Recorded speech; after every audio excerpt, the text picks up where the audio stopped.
Today I'm behind the wheel of a brand new 2021 Mazda CX-9. And for this year, Mazda is going after the big boys, the Palisade and the Telluride. On the Signature trim that I'm reviewing today, there are a lot of changes. Changes on the outside to make the CX-9 look more distinctive. Changes on the inside to make the CX-9 feel more luxurious. There's also more standard safety features and a brand new infotainment system that is a whole lot better than the last one. So if you're interested, let's get started. There's so much to talk about. Starting with the outside, the CX-9 is still striking as ever. The CX-9 has the perfect blend of luxury, elegance, and modern looks. The new titanium gray metallic front grille of the Signature trim is brand new for 2021. All CX-9s receive LED headlights with auto on-off and LED daytime running lights. The upper trims receive LED fog lights and adaptive front lighting system, but only the Signature trim receives LED grille accent lighting. The side of the CX-9 features a high belt line, has good use of satin chrome around the window surrounds, lower door garnish, and roof rails. For 2021, the Signature trim receives newly designed 20-inch wheels in a brilliant silver finish. The rear of the CX-9 features a shark fin antenna, spoiler, large privacy glass, several chrome trim pieces, and dual exhaust tips. For 2021, the exhaust tips are now slightly larger than the 2020 model with the Signature.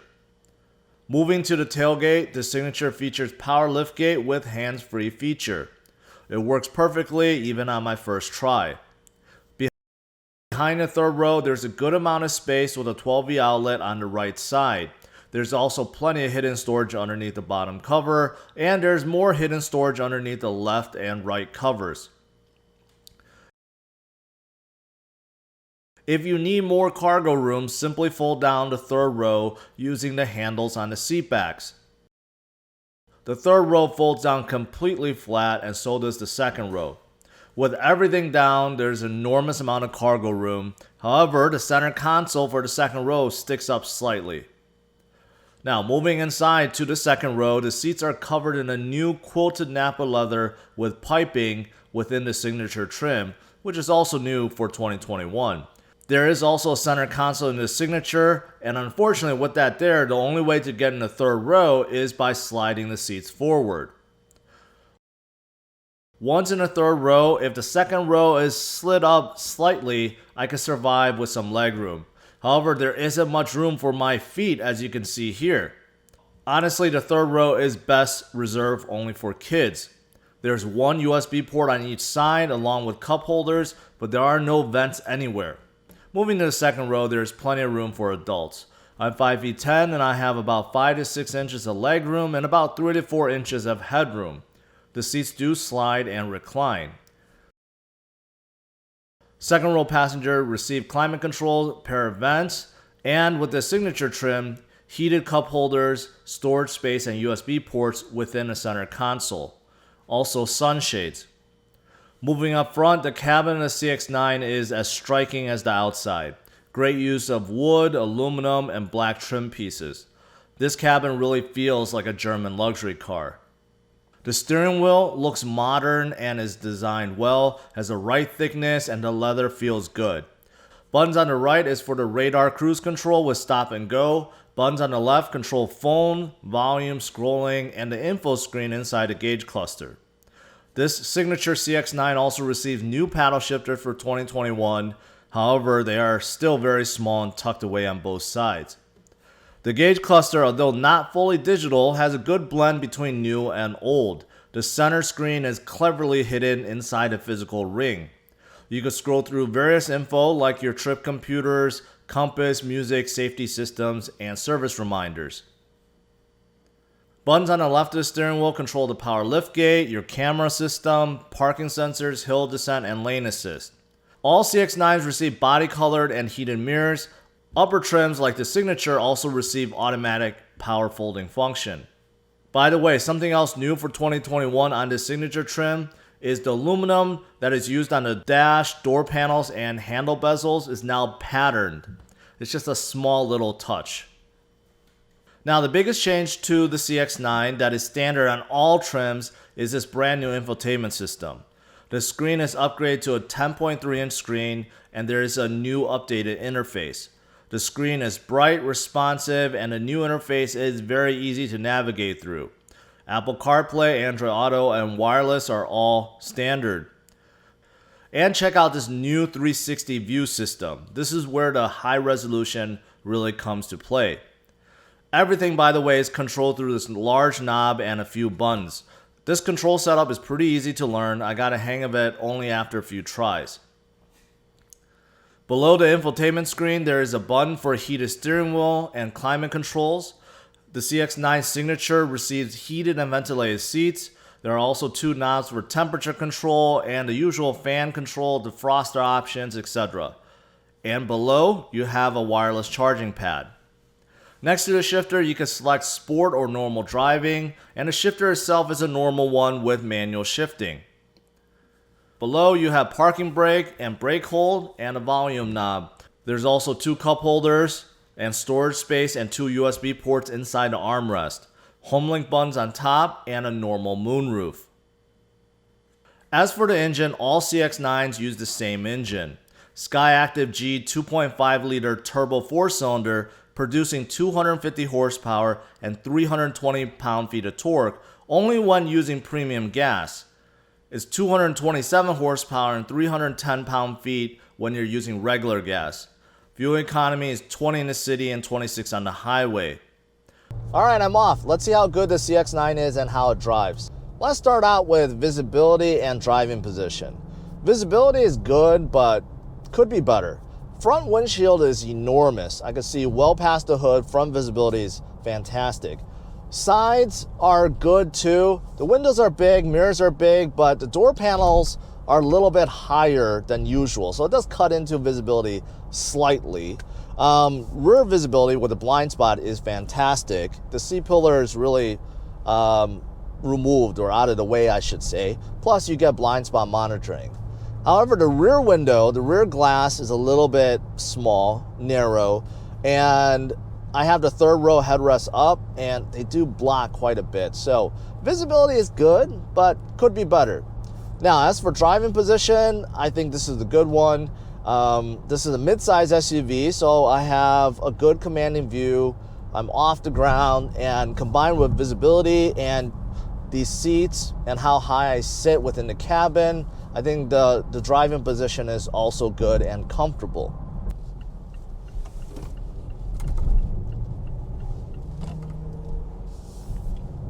Okay, as you saw, I just took that bend faster than I should have. That was about 35 to 40 miles per hour. One of the biggest strengths to the CX-9 is the handling. This is a big SUV. Big SUV, big, heavy, tall SUV. However, Mazda wanted to make sure that it was still fun to drive. And around corners and bends, it definitely feels more nimble than others in this class. So the suspension is tweaked really well. You know, minimal body roll. Mazda limited as much as they can.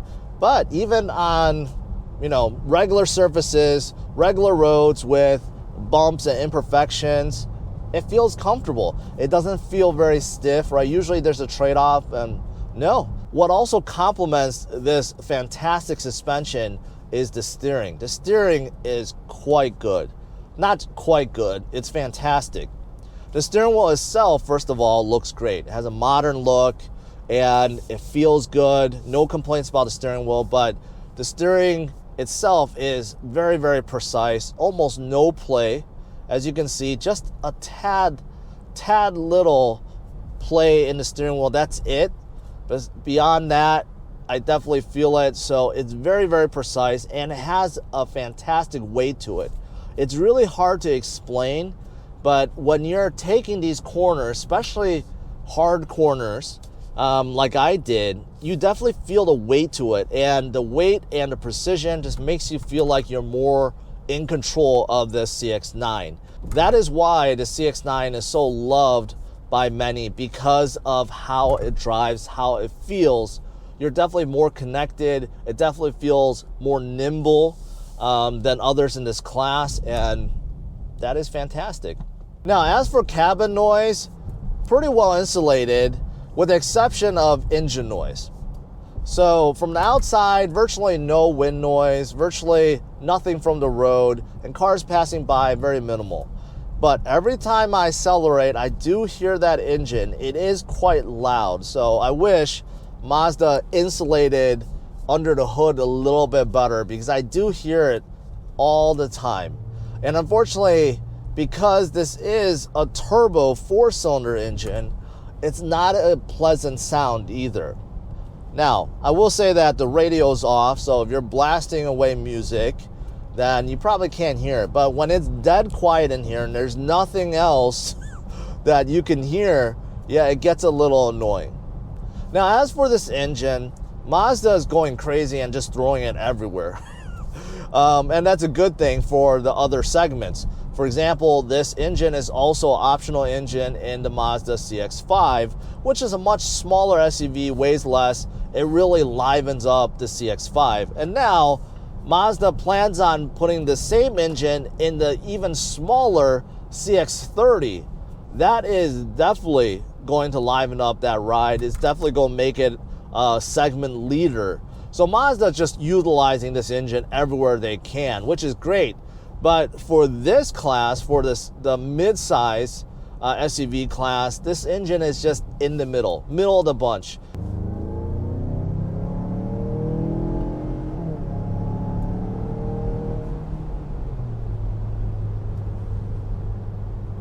Okay, so that was going from about like 30 to 60 miles per hour. Surprisingly, the engine noise and exhaust noise became a lot more throaty. Actually sounded pretty good. That's a big surprise. Normally, engines don't sound any better unless you're driving a V8 under the hood. Now, as for acceleration itself, it was just so-so. It definitely felt like it was in the middle of the pack. It wasn't the quickest and it wasn't the slowest. So the torque does get you up to speed really quick, but after you hit about 40 miles per hour, that's where it kind of slows down. So acceleration is just middle of the pack. Mazda should think about adding an additional optional engine to the CX-9 because it would really liven up this drive. In my opinion, the outside of the CX-9 is the best looking SUV in this class, in this segment. The mid-size 3-row segment, it is definitely the best looking. There's just something about it. It's not edgy, it's more round and bubbly, but in a very good way. Very distinctive and elegant and luxurious way. Mazda designers just nailed it with the CX-9. I really love the exterior design. Now, even moving to the inside, arguably, this is the best looking cabin of this segment too. I know that the cabin inside a Palisade and a Telluride, they feel like German luxury cars, but so does this CX-9. Especially with the new infotainment screen, definitely elevates this dash design, but you know, the use of aluminum in here and how it's upgraded, and the piano black down here, the center console, the wood, the colors, the contrast. I mean, everything in here is really, really nice. And of course, Mazda upgraded the seats.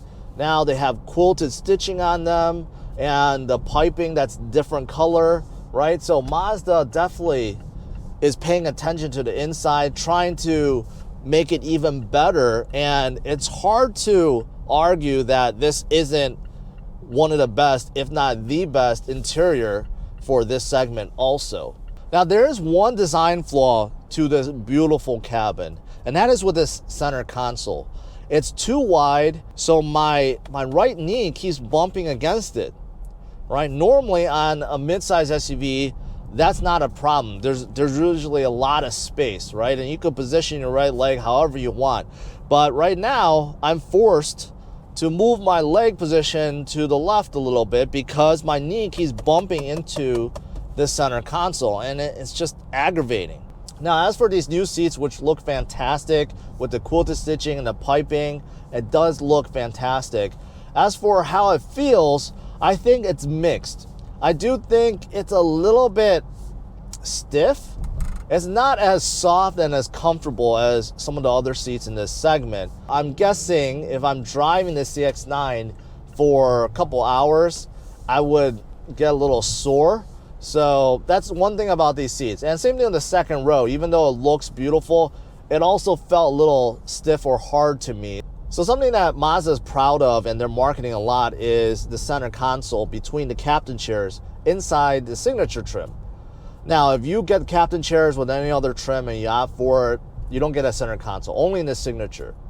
But I'm not sure that's actually a good feature to have, because most people or most families are looking for captain chairs because it makes it easy to get in the third row, right? So if you have 2 car seats, let's say you have 2 children, it's very difficult in the third row because you can't really move the seats up enough, right? That is why captain chair setup is great, because you can still get into the third row easily. However, with that center console, it just removes that, right? There's no space in between to move into the third row. You can't remove that center console. So I'm not sure if that's actually a good feature. I know, yes, it's convenient to put your drinks, and there's the storage space, there's USB ports in there, but I don't know if families actually really want that. There's one thing in here that's lacking that is a big bonus, and that is engine auto start stop. It's not on the CX-9, so there's no button to worry about. No worries about trying to deactivate it every time you start the car.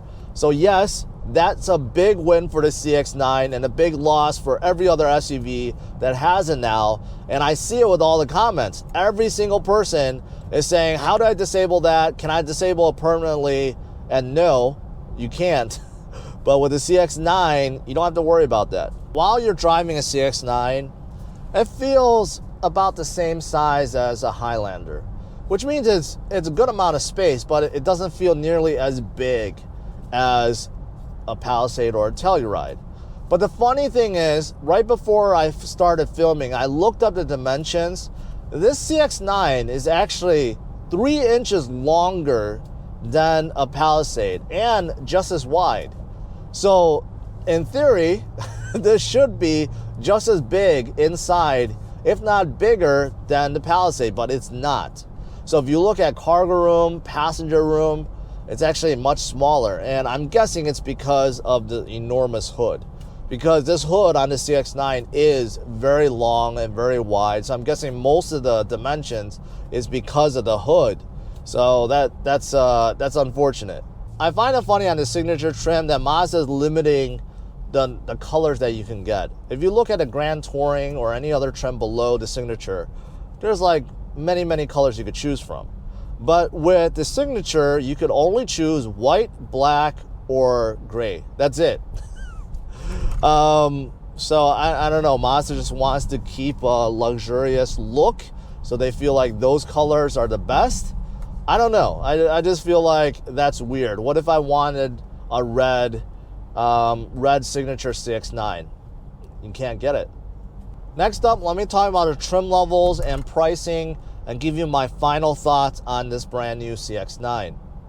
For 2021, the Signature receives rear auto braking for emergencies and driver attention monitoring system, in addition to the iActive Sense safety suite, which includes front auto braking with pedestrian detection, blind spot monitoring and rear cross traffic alert, lane keep assist and lane departure warning, radar cruise control and high beam control, and lastly, the CX-9 can also read speed limit signs and stop signs.